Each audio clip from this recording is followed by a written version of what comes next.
but we would rather like to use the term mind expanding.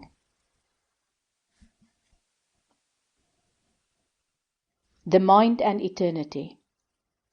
We want to redefine spirituality. We need to give a greater understanding of how the mind, body and spirit work together to express who we really are. The mind is the overarching concept. The mind is the one that guides us. People prefer not to use their mind, but to rather be guided by their brains. The result is an extremely limited life that is guided by fear. The brain is very good at creating fear from everything. The mind, on the other hand, sees fear as being 1% of the picture, not 99% like the brain does. The brain is very good at, shall we say, putting 2 and 2 together and getting 4. The brain is satisfied with such a result. This is like being satisfied with knowing that the earth is round. It is not difficult to believe that the earth is round. Satellites can prove that easily nowadays.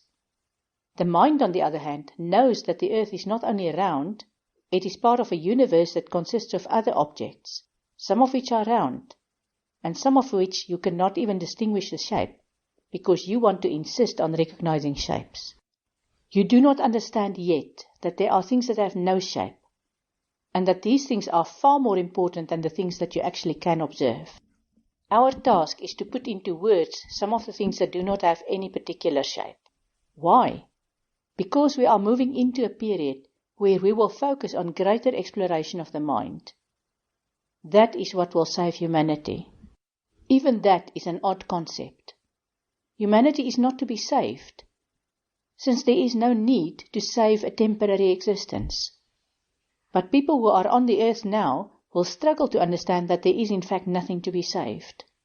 So, we will package the message in terms of saving humanity, when our mission is in fact to explore eternity and the expression of eternity in this dimension. There are people who believe in eternity, but they have no idea of what it is or how it feels. And there are people who do not believe in eternity. They believe in only this one existence, and they think this is all there is. But by believing that, they in fact prove that they have already removed the boundaries that still exist for those people who believe in eternity. Eternity is not to be proven. Whether you believe in eternity or not is not relevant. It is like breathing. Whether you believe in breathing is not relevant. You breathe so that your body can get oxygen. You do not first decide whether you believe that oxygen is necessary for your body to function. You just breathe. When a person says he does not believe in eternity, it would be the same as saying that he does not believe in breathing. But at the same time, he needs a breath to say that he does not believe in breathing. There are people who are disillusioned with their existence here, and they do not want to repeat this existence. This is because they have such a strong memory of a larger existence, and they find this existence very stressful by comparison. We need to explain about floods. Floods are there to clean out the environment. You already understand that water is an expression of the mind. Where the brain overtakes, fear rules. This fear is expressed in many different ways. People have physical illness that express their fear. The environment gets overloaded and burdened with gases that add to the fear, because they reduce the quality of breathing. Industries are formed that focus on fear, like manufacturing drugs to take away the symptoms of fear. Then the drugs trigger a different fear and the cycle starts again. People who live in these areas that are ruled by fear seek for escape.